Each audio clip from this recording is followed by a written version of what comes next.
여러분은 이런 순간 없었나요? 분명 사람들 사이에 있습니다. 같이 웃고, 같이 대화하고, 분위기도 나쁘지 않습니다. 그런데 이상하게 마음은 점점 지칩니다. 사람은 많은데 편하지 않고, 대화는 하고 있는데 공허하고, 함께 있는데도 혼자인 것 같은 느낌. 우리는 어릴 때부터 많이 들었습니다. 친구가 많아야 좋은 사람이고, 모임을 잘 나가야 원만한 사람이고, 사람들과 잘 섞여야 인생도 잘 풀린다고요. 그래서 마음은 안 내키는데도 억지로 나갑니다. 편하지 않은 사람들과도 계속 어울립니다. 만나고 오면 더 지치는데도 혹시 혼자 남을까봐 계속 관계를 붙잡습니다. 그런데 그러다 어느 순간부터는 달라집니다. 예전에는 사람 많고 시끄러운 자리가 좋아 보였는데 이제는 조용한 시간이 더 좋습니다. 친구 수가 많지 않아도 불안하지 않고 깊이 통하는 한두 사람이 더 소중해집니다. 사람들은 이런 사람을 보고 너무 예민하다, 혼자 있기를 너무 좋아한다, 사회성이 부족한 거 아니냐 이렇게 말하기도 하죠. 그런데 저는 꼭 그렇게 보지 않습니다. 오히려 이런 사람들은 사람과 관계를 더 깊게 보기 시작한 사람일 수 있습니다. 오늘은 생각이 깊고 통찰력 있는 사람들이 왜 고립을 자처하게 되며 혼자 있는 시간이 편해지는지, 그리고 왜 그 시간이 오히려 사람을 더 단단하게 만드는지 이야기해 보겠습니다. 많은 사람들은 아직도 혼자 있는 사람을 보면 혼자 뭐 하는 거지? 심심하겠다.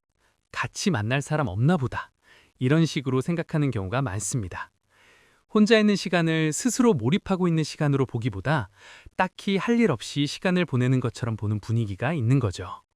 그래서 약속 없이 혼자 있으면 괜히 초라해 보일까 신경 쓰게 되고 주말을 조용히 보내면 뭔가 뒤처진 것처럼 느끼는 사람도 많습니다. 하지만 통찰력 있는 사람에게 혼자 있는 시간은 완전히 다릅니다. 그 시간은 비어있는 시간이 아니라 오히려 가장 꽉 차 있는 시간입니다. 머리가 정리되고 마음이 가라앉고 사람들 속에서 흩어졌던 에너지가 다시 돌아오기 때문입니다. 겉으로 보기에는 그저 조용히 있는 것처럼 보여도 머릿속은 오히려 더 바쁩니다.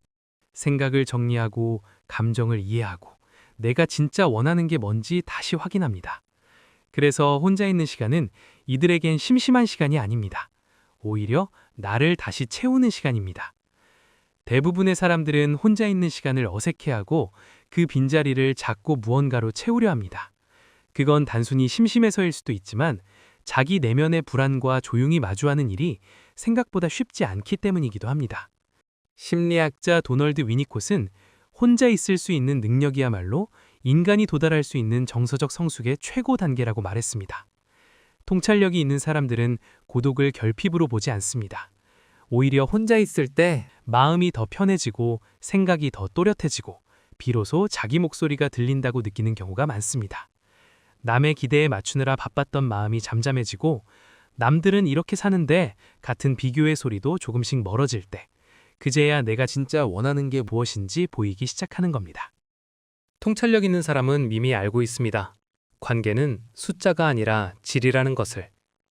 사람이 많다고 관계가 깊어지는 건 아닙니다. 자주 만난다고 가까워지는 것도 아닙니다. 연락처에 이름이 많다고 내 편이 많은 것도 아닙니다. 정말 중요한 건 관계의 수가 아니라 관계의 질입니다. 힘들 때 위로가 되는 관계인지 그렇지 않은지, 만나면 오히려 기운이 나는 관계인지 기운이 빠지는 관계인지, 결국 중요한 건 연락처에 저장된 사람의 수가 아니라 서로 긍정적인 영향을 주는 관계인가입니다. 이와 관련해 자주 언급되는 대표적인 연구가 있습니다. 바로 하버드 성인 발달 연구인데요. 이 연구는 1938년부터 지금까지 무려 85년이 넘는 시간 동안 사람들의 삶을 추적하면서 무엇이 사람을 더 건강하고 행복하게 만드는지 살펴봤는데 핵심은 아주 단순했습니다. 사람을 더 건강하고 행복하게 만드는 건 관계에 있다고 말합니다. 하지만 단순히 친구가 많은 것이 중요한 게 아니라 얼마나 믿을 수 있고 안정적인 관계를 가지고 있느냐는 것이었습니다. 다시 말해, 주변에 사람이 많다고 해서 정말 좋은 관계가 많은 것은 아니라는 뜻입니다. 통찰력 있는 사람일수록 이 사실을 더 빨리 체감하게 됩니다. 겉으로는 주변에 사람이 많아 보여도 정작 편하게 마음 터놓을 사람은 없을 수도 있다는 걸 살면서 깨닫게 되기 때문입니다. 그래서 이들은 관계를 무작정 넓히는 것보다 정말 괜찮은 관계를 남기는 쪽으로 가게 됩니다.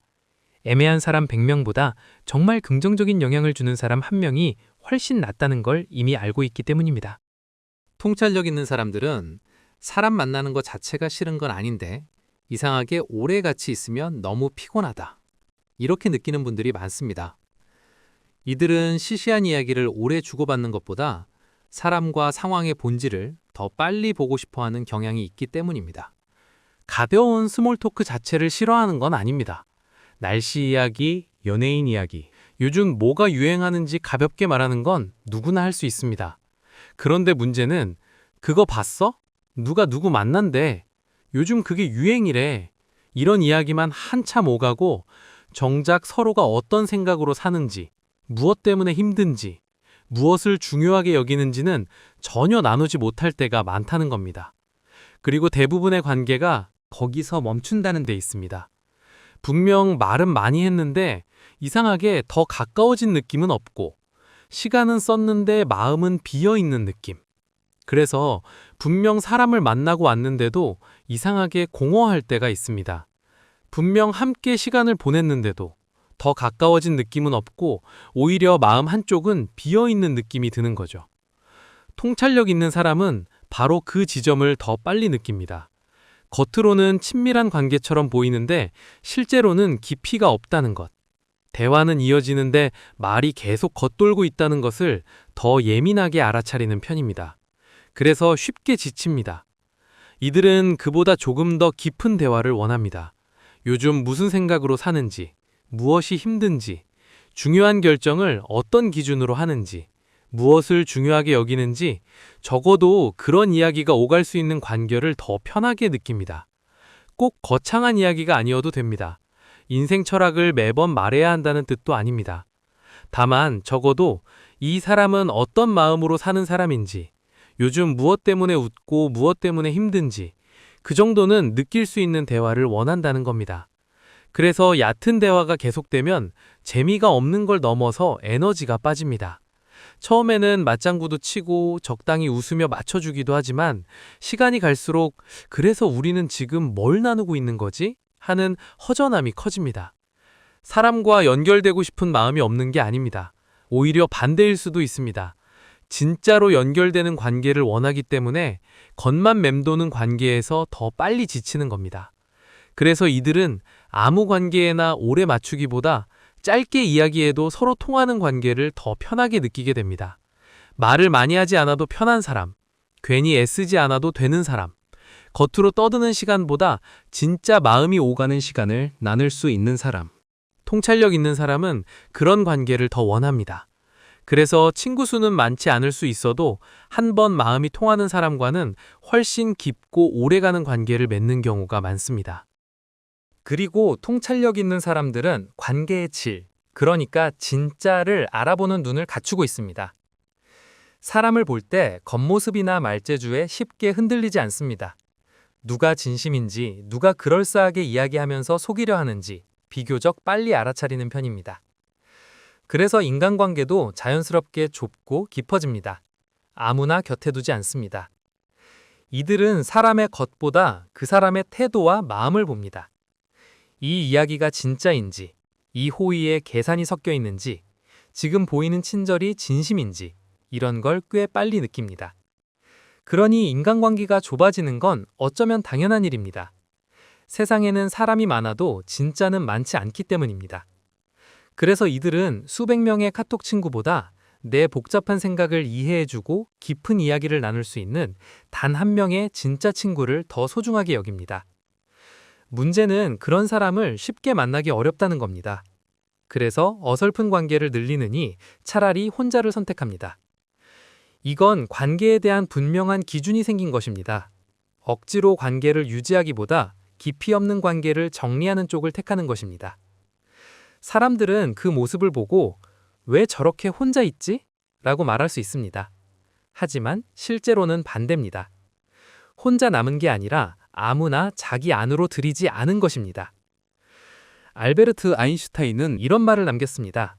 나는 젊은 시절에는 참으로 고통스러운 고독 속에 살았지만 나이가 들면서 그 고독이 얼마나 달콤한 것인지 깨닫게 되었다. 처음에는 남들과 다른 자신 때문에 고립감을 느끼고 힘들 수 있습니다. 하지만 시간이 지나면 알게 됩니다. 그 고독이 나를 무너뜨리는 시간이 아니라 오히려 편안함을 주고 나를 지키고 성장시키는 시간을 줄 수 있다는 것을요. 그렇다면 왜 통찰력 있는 사람들은 혼자 있는 시간을 힘들어하지 않고 오히려 그 시간 속에서 더 편안함과 만족을 느끼는 걸까요? 그 이유 중 하나는 바로 몰입입니다. 심리학자 미하이 칙센트미하이는 사람이 깊은 만족을 느끼는 순간으로 몰입을 이야기했습니다. 여기서 몰입이란 시간 가는 줄도 모르고 어떤 일에 완전히 빠져드는 상태를 뜻합니다. 통찰력 있는 사람은 바로 이 몰입의 시간을 편하게 느끼는 경우가 많습니다. 혼자 책을 읽을 때, 생각에 잠길 때, 무언가를 만들거나 정리할 때, 오히려 더 깊이 빠져들 수 있기 때문입니다. 남들에게는 그저 조용히 앉아있는 시간처럼 보일 수 있습니다. 별일 없이 가만히 있는 것처럼 보일 수도 있습니다. 하지만 그 안에서는 생각이 이어지고 감정이 정리되고 흩어져 있던 감각이 하나로 모입니다. 그래서 이들에게 혼자 있는 시간은 가장 집중할 수 있는 시간이고 가장 나다운 시간이 됩니다. 무언가에 몰두할 때 이들은 세상과 잠시 떨어져 있는 그 상태에서 오히려 큰 만족을 느낍니다. 시끄러운 자극이 사라지고 불필요한 반응도 줄어들고 오직 하나에만 집중할 수 있을 때 마음이 더 편해지는 겁니다. 그래서 통찰력 있는 사람에게 혼자 있는 시간은 단순히 사람이 없는 시간이 아니라 깊이 들어갈 수 있는 시간입니다. 생각을 정리하는 시간, 감정을 이해하는 시간, 무엇이 중요한지 다시 확인하는 시간, 그리고 자기 자신과 다시 연결되는 시간입니다. 그러니 혼자 있을 때 에너지가 차오른다면 그건 결핍 때문이 아닙니다. 당신 안에 깊이 몰입하는 힘이 있다는 뜻이고 혼자서도 자기 세계를 만들어갈 수 있다는 뜻이며 누군가가 옆에 없어도 스스로를 채울 수 있는 사람이라는 뜻입니다. 이건 약한 사람이 가진 힘이 아닙니다. 오히려 내면이 단단한 사람에게 더 자주 보이는 힘입니다. 천재과학자 아이작 뉴턴은 식사하는 것도 잊을 정도로 연구에 몰두했고 빌 게이츠는 외부와 단절한 채 책과 생각에만 집중하는 생각의 주간을 가졌다고 알려져 있습니다. 이들에게 혼자 있는 시간은 외로운 시간이 아니라 생각이 깊어지고 새로운 아이디어가 나오는 시간이었습니다. 마찬가지입니다. 여러분이 혼자 있을 때 에너지가 차오른다면 그건 당신이 이상한 사람이어서가 아니라 깊이 생각하고 깊이 몰입할 수 있는 사람이라는 뜻일지도 모릅니다. 어쩌면 당신은 사람이 없어서 약해지는 사람이 아니라 혼자 있을 때 더 또렷해지고 더 단단해지는 사람일 수도 있습니다. 혼자 있는 걸 좋아하는 사람이라고 해서 모두 같은 이유를 가진 건 아닙니다. 누군가는 상처받기 싫어서 사람을 피하고 누군가는 세상이 버거워서 뒤로 물러납니다. 하지만 통찰력 있는 사람의 고독은 조금 다릅니다. 그건 회피가 아니라 선택입니다. 억지 인간관계 대신 자기 기준을 지키는 것이고 시끄러운 사람들 속에 억지로 섞이기보다 혼자 생각할 수 있는 시간을 더 편하게 느끼는 것이고 남들 분위기에 휩쓸리기보다 내가 편한 쪽을 선택하는 것입니다. 그러니까 당신이 고독을 즐긴다면 그건 사람이 싫다는 신호라기보다 나는 내 기준으로 살아야 편한 사람이다라는 뜻에 가깝습니다. 독일의 철학자 아르투어 쇼펜하우어는 이렇게 말했습니다. 지적인 사람에게 고독은 단순한 고립이 아니라 자신을 발견하는 시간이다. 대부분의 사람은 외로움을 그저 옆에 사람이 없는 상태, 즉 혼자 있는 상황이라고 생각합니다. 하지만 통찰력 있는 사람은 압니다. 진짜 외로움은 그게 아니라는 것을요. 진짜 외로움은 사람들 한가운데 있는데도 내가 전혀 이해받지 못하는 상태입니다. 억지로 웃고 억지로 맞추고 누군가와 계속 함께 있는데도 정작 내가 나로 살지 못하는 상태, 그게 더 깊은 외로움일 수 있습니다. 그래서 이들은 혼자 있는 것보다 자기 자신을 잃어버리는 관계를 더 두려워합니다. 시끄러운 관계 속에서 자기를 지우느니 차라리 조용한 시간 속에서 자기를 붙잡습니다. 다들 어울리기 위해 자기 기준을 낮출 때 이들은 혼자 남더라도 자기 기준을 지킵니다. 다들 비어있는 관계를 숫자로 채우려 할 때 이들은 고요한 시간으로 자기 내면을 채웁니다. 그래서 겉으로 보면 혼자인 것 같아도 사실은 누구보다 자기 자신과 깊이 연결되어 있습니다. 그렇기 때문에 덜 흔들리고 덜 휘둘리고 내면이 더 단단해집니다. 혹시 지금까지 혼자 있는 시간을 좋아한다는 이유로 남들처럼 왁자지껄하게 지내지 못한다는 이유로 스스로를 부족한 사람처럼 여겨오셨나요? 이제는 그런 오해를 내려놓으셔도 됩니다. 당신은 사회성이 없는 사람이 아니라 얕은 관계에 쉽게 만족하지 못하는 사람입니다. 당신은 차가운 사람이 아니라 아무에게나 함부로 마음을 주지 않는 사람입니다. 당신은 외로운 사람이 아니라 자기 자신과 함께 있을 줄 아는 사람입니다. 당신은 뒤처진 사람이 아니라 남들처럼 시끄럽게 살지 않아도 자기 삶을 채울 수 있는 사람입니다. 사람들과 함께 있으면 빨리 지치는 것도, 의미 없는 만남이 버겁게 느껴지는 것도, 혼자 있는 시간이 오히려 더 편한 것도 이상한 일이 아닙니다. 그건 당신이 더 많이 보고, 더 깊이 느끼고, 더 정확히 읽기 때문입니다. 친구가 적다고 해서 내가 문제 있는 사람이라고 생각하지 마세요. 중요한 건 사람 수가 아닙니다.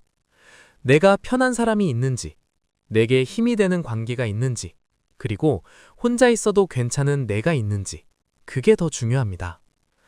생각이 깊은 사람은 결국 혼자 있는 시간도 자기를 무너뜨리는 시간이 아니라 자기를 다시 세우는 시간으로 바꿉니다. 그래서 고독이 편한 당신은 이상한 사람이 아닙니다. 오히려 자기 삶을 더 깊이 이해하기 시작한 사람일 수 있습니다.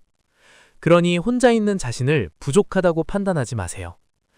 그 고요함 속에서 당신의 통찰은 더 깊어지고, 당신의 기준은 더 선명해지고, 당신의 삶은 점점 더 단단해질 테니까요. 스티브 잡스는 2005년 스탠퍼드 졸업식 연설에서 이렇게 말했습니다. 다른 사람들의 의견이 만들어내는 소음이 당신 내면의 목소리를 묻어버리게 두지 마세요. 통찰력 있는 사람에게 고독은 사회로부터 도망치는 시간이 아닙니다. 정말 중요한 것에 마음과 시간을 쓰겠다는 선택에 가깝습니다.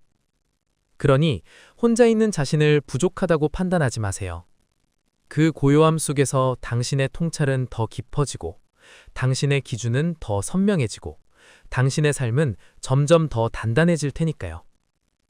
오늘 영상이 공감되셨다면 혼자 있을 때 더 편하다고 느낀 적이 있었는지, 그때 감정은 어땠는지 댓글을 적어주세요. 그리고 구독과 좋아요로 함께 해주세요. 여러분의 이야기를 기다리겠습니다. 감사합니다.